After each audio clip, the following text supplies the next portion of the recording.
الحمد لله نحمده ونستعينه ونستغفره ونؤمن به ونتوكل عليه ونعوذ بالله من شرور أنفسنا ومن سيئات أعمالنا من يهده الله فلا مضل له ومن يضلله فلا هادي له ونشهد أن لا إله إلا الله وحده لا شريك له ونشهد أن سيدنا وسندنا ومولانا محمدا عبده ورسوله أرسله بالحق بشيرا ونذيرا وداعيا إلى الله بإذنه وسراجا منيرا أما بعد فأعوذ بالله من الشيطان الرجيم بسم الله الرحمن الرحيم يا أيها الذين آمنوا قوا أنفسكم وأهليكم نارا وقودها الناس والحجارة عليها ملائكة غلاظ شداد لا يعصون الله ما أمرهم ويفعلون ما يؤمرون صدق الله العظيم اللهم صل على سيدنا محمد النبي الأمي وعلى آله وسلم تسلیما۔ میرے محترم بزرگوں، گزشتہ جمعہ یہ مضمون چل رہا تھا کہ اولاد کی جو نعمت اللہ تعالی نے ہم کو دی ہے اس کے حقوق سمجھنے میں ہم سے کچھ کوتاہیاں ہو رہی ہیں، ان کے متعلق کچھ ذمہ داریاں ہم پر ہیں جن کو ہم سمجھ نہیں رہے ہیں۔ آج ہر ماں باپ اپنے اولاد کی، اپنے گھر والوں کی بس اتنی ذمہ داری سمجھتا ہے، اتنے حقوق سمجھتا ہے کہ بس ہم اس کے کھانے پینے کا، اس کے اوڑھنے پہننے کا، اس کی رہائش کا اچھا انتظام کر دیں۔ ہر ماں باپ کو بس یہ فکر ہے کہ میرے مرنے سے پہلے میرا بچہ اس قابل ہو جائے کہ اس کا اپنا اچھا کاروبار ہو، اس کی اچھی فیکٹریاں ہو، تجارت ہو، کاروبار ہو،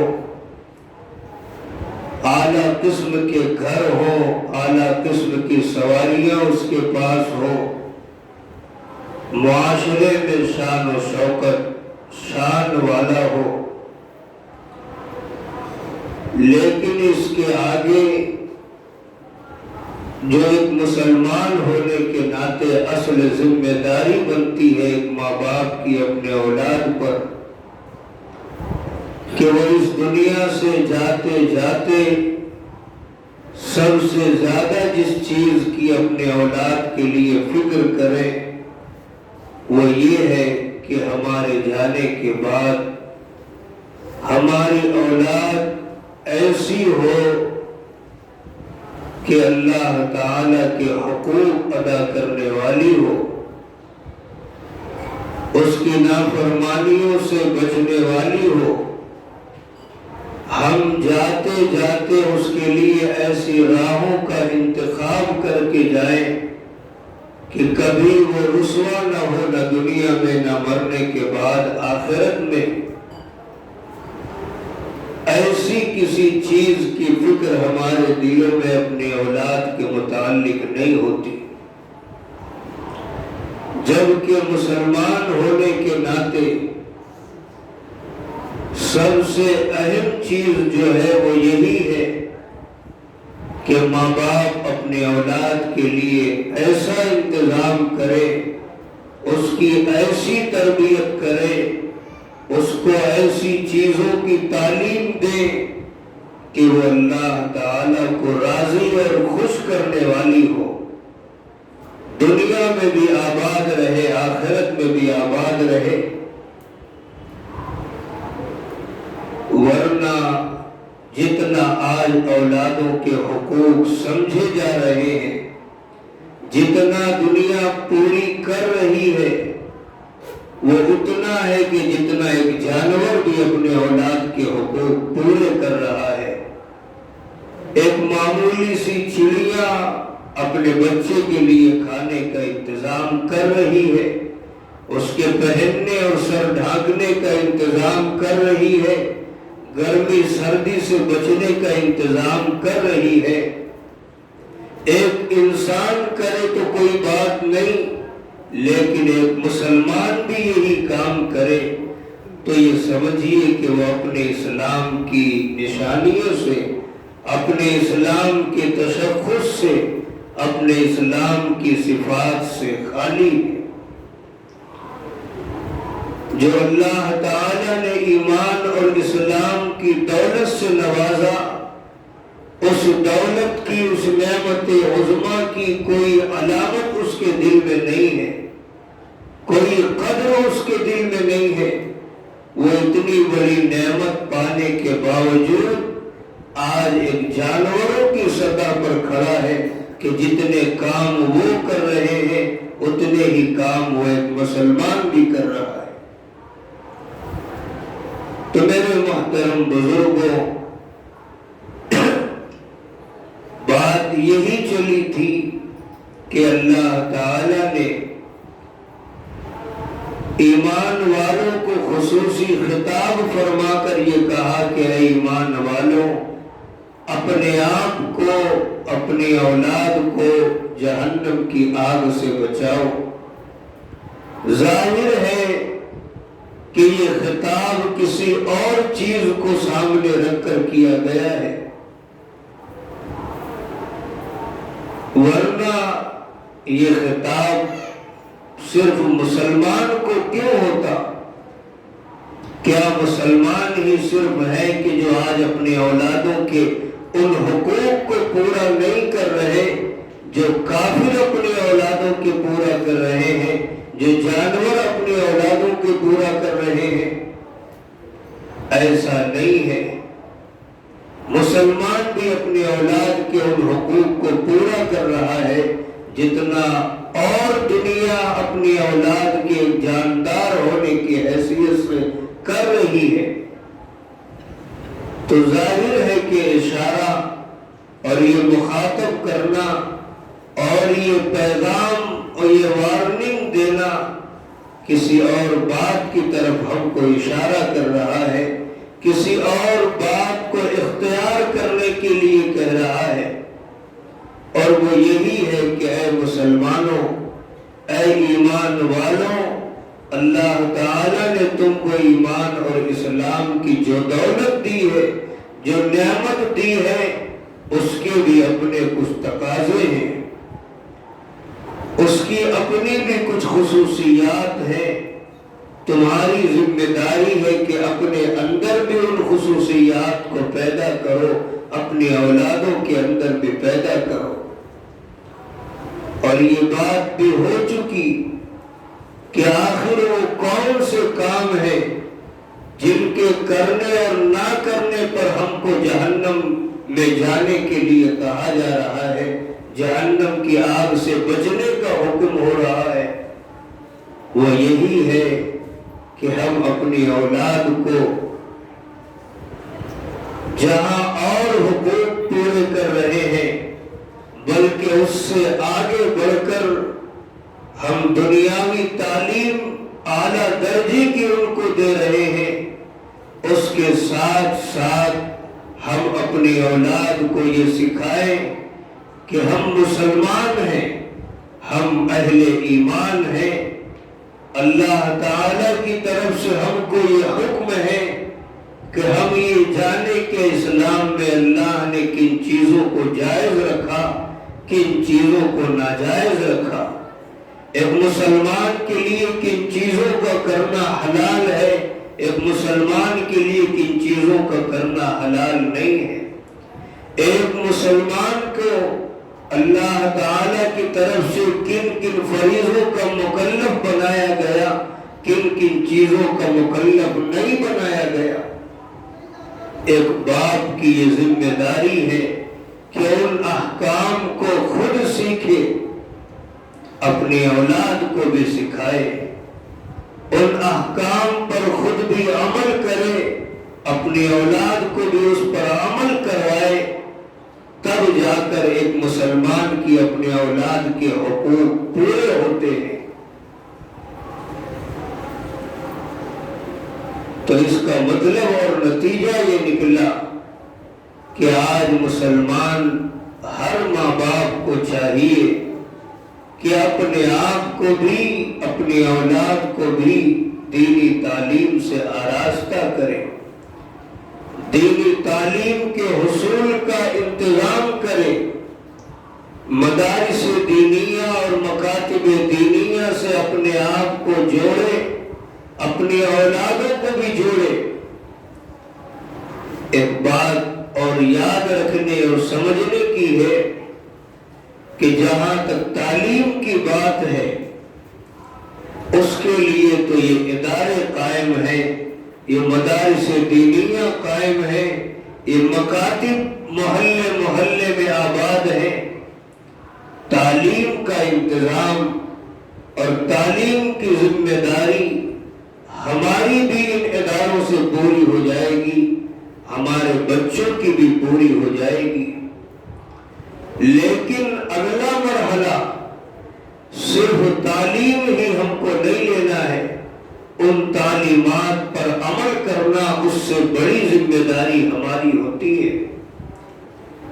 مثلا ہم کو اس بات کا اولاً علم حاصل کرنا ہے کہ ہم کس عمر کو پہنچ جائیں تو ہم پر نماز فرض ہوگی، ہم پر زکوٰۃ فرض ہوگی، کن مالوں تک ہم پہنچ جائیں تو ہم پر حج فرض ہوگا، ہم پر روزہ فرض ہوگا۔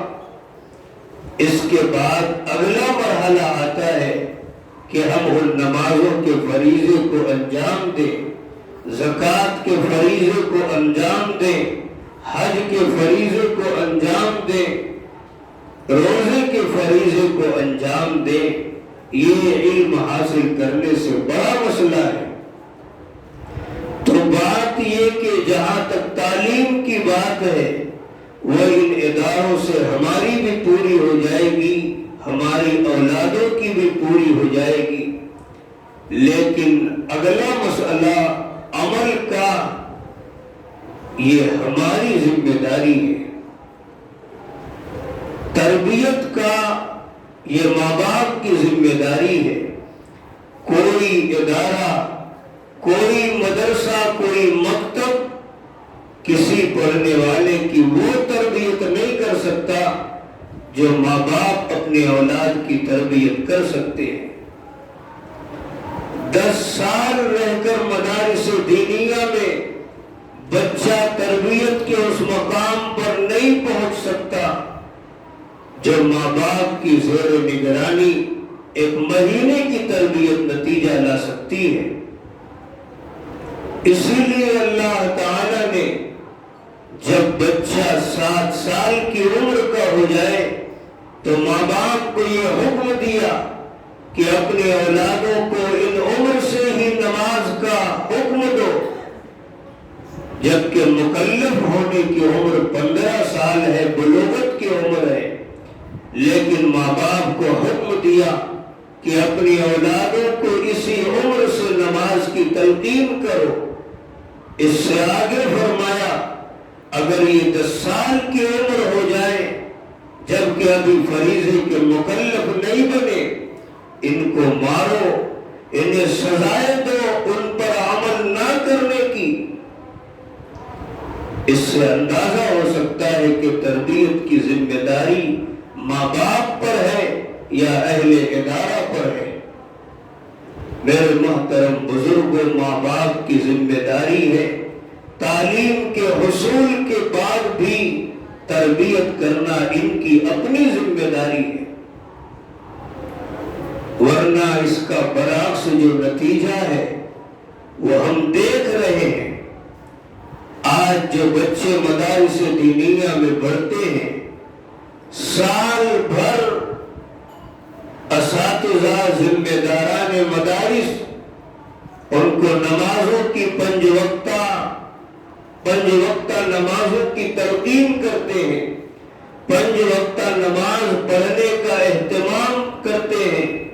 ہر ممکن انہیں 5 نمازوں میں لا کر کھڑا کرتے ہیں۔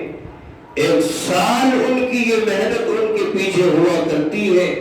لیکن یہی بچے جب ایک سال مدرسے سے گزار کر کے اپنے گھروں پر جاتے ہیں، مہینے کے لیے، 15 دن کے لیے، 2 مہینے کے لیے، نامعلوم ان کی کتنی نمازیں چھوٹتی ہیں۔ فجر تو ان کی ایک دن ادا نہیں ہوتی، قرآن کی تلاوت انہیں ہفتوں کرنا نصیب نہیں ہوتا۔ یہ اس لیے کہ اصل تربیت کی ذمہ داری جن پر تھی وہ آج اپنی تربیت کی ذمہ داری سے خالی ہے۔ ہماری سال بھر کی محنت ان کے یہاں ایک مہینے میں ضائع ہو جاتی ہے۔ ہم لاکھ کوشش کر لیں کہ ہمارے یہ بچے تربیت یافتہ ہو جائیں، ہماری لاکھ کوششوں کا وہ نتیجہ نہیں نکل سکتا جو ماں باپ کی اپنی ایک ہفتے کی تربیت کا ساری زندگی نتیجہ لا سکتی ہے۔ تو میرے محترم بزرگوں، ہم کو اس بات پر دھیان دینا ہے کہ ہماری اولاد تعلیم حاصل کر رہی ہے، لیکن اصل تربیت ہماری اپنی ذمہ داری ہے۔ اب بہت سے لوگ ہیں جو خود کو تو حاجی ہیں، نمازی ہیں، نماز فجر میں اٹھتے ہیں، روزانہ مسجدوں میں آتے ہیں، نکلتے ہیں تو اشراق اور تلاوت قرآن سب کر کے 7-8 بجے، لیکن ان کے گھر کا ماحول دیکھیے، ان کی اپنی اولادوں کا ماحول دیکھیے، سارا گھر نمازوں میں سوتا پڑا ہے۔ اولادیں فجر تو چھوڑیے، دن کی نمازیں بھی غائب کر رہی ہیں، شریعت کی کوئی نشانی ان کے اندر نظر نہیں، جبکہ ان کے والدین شریعت کے وہ لوگ ہیں جو مبلغ کہلاتے ہیں، شریعت کی دوسروں کو تعلیم دیا کرتے ہیں، ان کی اپنی اولاد خود ان چیزوں سے خالی ہے۔ یہ کس کی ذمہ داری ہے؟ یہ ماں باپ کی اولین ذمہ داری ہے کہ سب سے پہلے ہم اپنے گھرانے کو ترجیح دیں۔ اللہ تعالیٰ نے یہی فرمایا، یا ایھا الذین آمنوا قوا انفسکم واہلیکم نارا، اے ایمان والوں، اپنے آپ کو اور اس کے بعد اپنے اہل و عیال کو، اپنے بال بچوں کو جہنم کی آگ سے بچاؤ، اور اس کے بعد تیسرا کوئی ہے۔ اب جب ہم کسی سے یہ شکایت کرتے ہیں کہ بھئی آپ کی اولاد ایسی ہے، آپ اپنی بیوی کو کیوں نہیں کہتے نماز پڑھو، اپنی اولاد کو کیوں نہیں کہتے نماز پڑھو، اپنی بچیوں کو کیوں نہیں اس کی تلقین کرتے، کیوں نہیں یہاں زور زبردستی کرتے، جبکہ تم کو یہاں وہ اختیار بھی حاصل ہے جو باہر نہیں ہے۔ آپ اپنی اولادوں پر زور زبردستی کر سکتے ہیں، انہیں مار سکتے ہیں، انہیں ڈانٹ ڈپٹ کر سکتے ہیں، آپ دوسروں کو یہ نہیں کر سکتے، دوسروں کو مار نہیں سکتے، دوسروں کو ڈانٹ نہیں سکتے، لیکن اپنے گھر والوں کے متعلق آپ کو اتنا بھی اختیار حاصل ہے، پھر بھی آپ دوسروں کو تلقین کرتے ہیں۔ وہ نمازی حاجی بن جاتا ہے، اپنی اولاد نہیں بن پاتی، اور جب ان سے کہا جاتا ہے تو وہ یہی کہا کرتے ہیں کہ بھائی روزانہ تو کہتے ہیں، روزانہ تو کہتے ہیں، نہیں پڑھتی نہیں پڑھتا تو ہم کیا کریں؟ یہ کہنے سے آپ کی ذمہ داری سے آپ چھوٹ جانے والے نہیں ہیں، یہ کہہ کر آپ کی ذمہ داری ختم نہیں ہو جاتی۔ ایک مثال کتاب میں لکھی، کہا گیا کہ ایک جگہ ایک آگ جل رہی ہے، ایک بندہ اپنے معمولی ہونہار بچے کو، معصوم بچے کو بیٹھ کر سمجھا رہا ہے اور نصیحت کر رہا ہے کہ دیکھو بچے، وہ آگ ہے، وہ دیکھنے میں تو بڑی چمکدار، بڑی روشن معلوم ہوتی ہے، لیکن اس کے قریب جانا نہیں۔ اور بچہ ہے کہ وہ دیکھ رہا ہے کہ لال لال ایک روشنی پھوٹ رہی ہے، چمک رہی ہے، بڑی خوشنما معلوم ہو رہی ہے،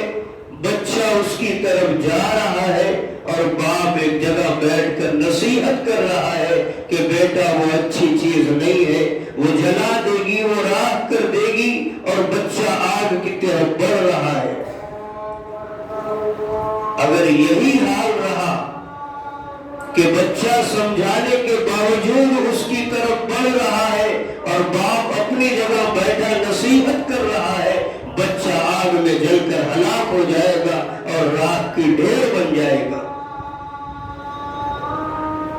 آپ کو کوئی یہ نہیں کہے گا کہ آپ کہہ رہے تھے اس لیے کہہ کر آپ ذمہ داری سے چھٹی پا گئے۔ ہر بندہ یہ کہے گا آپ باپ کہلانے کے حقدار نہیں ہیں، آپ باپ کہلانے کے حقدار نہیں ہیں۔ باپ تو وہ تھا جو بچے کی جان سے زیادہ، اپنی جان سے زیادہ بچے کی جان کو عزیز سمجھتا، وہ سمجھا رہا تھا، لیکن بچہ بھاگنے کے باوجود باپ کی ذمہ داری تھی اسے پکڑ کر آگ سے گھسیٹتا۔ ہماری آپ کی مثال اور ان لوگوں کی مثال جو یہ کہہ کر چھٹیاں لے رہے ہیں کہ ہم اپنے اولادوں کو کہاں کرتے ہیں، وہ نہیں مانتی۔ ایک دن آئے گا یہ اولاد جہنم کا شکار ہو جائیں گی، ہماری ذمہ داریاں ختم نہیں ہوگی۔ اس لیے ہمیں بھرپور کوشش کرنی چاہیے، ہر حربہ اختیار کرنا ہماری ذمہ داری ہے، یہ کسی اور کی نہیں ہے۔ اگر وہ بھٹکی اور راہ سے گمراہ ہوئی، ہم لاکھ حاجی اور نمازی ہوں، ان کی مصیبتوں کا وبال ہم پر بھی پڑنا ہے۔ کل قیامت میں اللہ تعالیٰ کے سامنے کھڑی ہو کر کہیں گی، اے پروردگار، انہوں نے ہمیں کالج کی راہ دکھلائی، ہم وہاں گئے، انہوں نے ہمیں دنیا کی راہ دکھلائی، ہم نے اسے اختیار کیا، انہوں نے ہمیں کاروبار کے طریقے سمجھائے، ہم نے اس کو بھی اختیار کیا۔ اگر ہم کو یہ دنیا جس طرح دنیا کے پیچھے بڑی محنتیں کی، صبح وقت آتا تو اٹھاتے تھے، شام وقت آتا تھا تو ہم کو لاتے تھے، اگر تیری راہ کی طرف بھی انہوں نے ہمارے لیے وہی کوشش ہوتی تو آج ہم کو یہ دن دیکھنا نہیں پڑتا۔ اور جب اللہ تعالیٰ کے سامنے اولاد اس طرح شکایت کرے گی، باپ لاکھ حاجی اور نمازی ہونے کے باوجود چھٹی نہیں پا سکے گا۔ اس لیے میرے محترم بزرگوں، ایک مسلمان ہونے کے ناطے سب سے بڑی ذمہ داری جو باپ پر اولاد کے تعلق سے ہوتی ہے وہ یہ ہے کہ ہم اپنی اولاد کو دینی تعلیم سے آراستہ کریں۔ ایک بات کہو، سن 1990 میں اخبار میں یہ خبر چھپی کہ آج سے 20 سال یا 50 سال کے بعد ملک میں وہ دن آئے گا کہ اسلام کا اور مسلمانوں کا بول بالا ہوگا، اسلام کا غلبہ ہوگا۔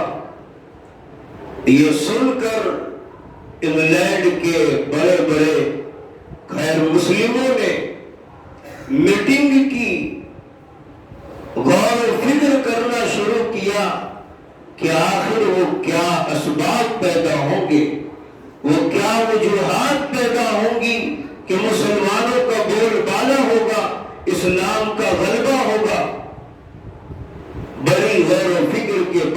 جب کسی کو نہیں سمجھ میں آیا تو روم کے ایک جان پال پوپ سکند نامی آدمی تھا،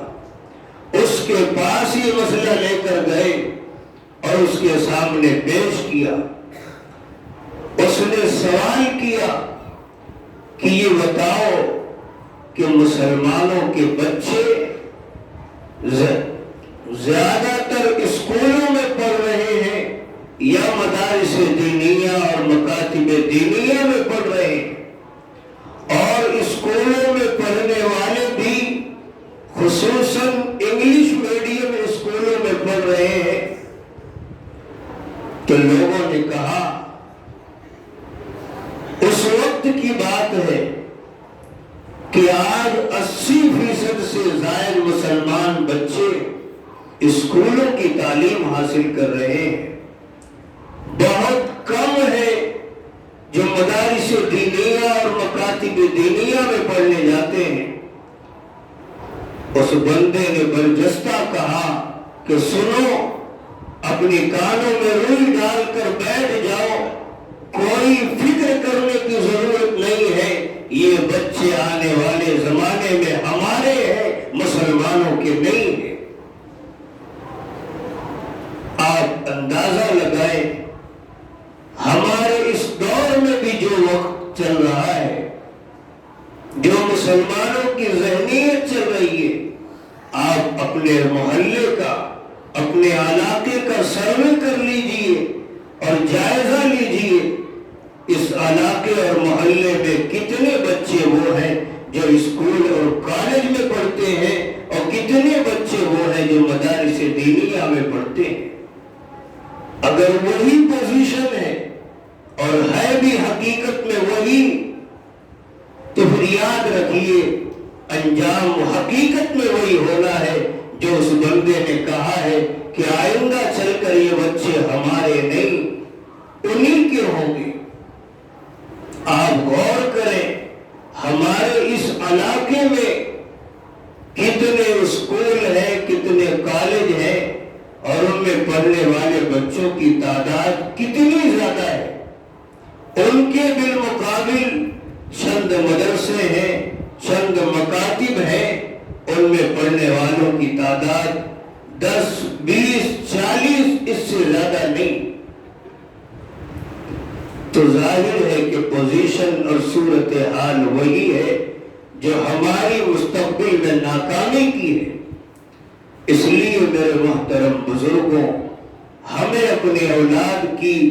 اس بات کو لے کر فکر کرنی ہے کہ وہ دینی تعلیم سے آراستہ ہوں۔ ہم ان مدارس کی اہمیت کو سمجھیں، ان مکاتب کی اہمیت کو سمجھیں۔ آپ کو معلوم ہونا چاہیے سن 1857 کی جنگ آزادی میں انگریزوں کے سامنے ان کا سب سے بڑا جو مشن یہ تھا کہ ہندوستان سے علماء اور قرآن کو ختم کر دیا جائے، ان مدارس دینیہ کے قلعوں کو توڑ دیا جائے، ان مدارس کی کڑیوں کو جڑ سے ختم کر دیا جائے۔ اللہ جزائے خیر دے ان اکابر اور بزرگان دین کو، ان علماء کو، مسلمانوں کے ان دینی مقتداؤں کو جنہوں نے انگریزوں کی سازشوں کو سمجھا اور آنے والے وقت کی خطرناکی کو ابھی ہی بھانپا اور ان کے ان ارادوں کو توڑنے کی کوششیں شروع کی۔ آپ کو معلوم ہونا چاہیے کہ انہوں نے ان کے اس ناپاک ارادے کو ختم کرنے کے لیے سب سے اہمیت جس چیز کی سمجھی، سب سے قابل تحفظ جس چیز کو سمجھا، اس ملک میں اسلام اور مسلمانوں کی تحفظ اور بقا کی خاطر سب سے بڑی بنیاد جس چیز کو سمجھا، ان مدارس اور مکاتب کو سمجھا۔ انہوں نے کوئی اور حربہ نہیں اختیار کیا، بس سب نے ایک مشن پر محنت کرنی شروع کی کہ ملک میں جگہ جگہ مدارس دینیہ کا قیام عمل میں لایا، مکاتب دینیہ کا قیام عمل میں لایا،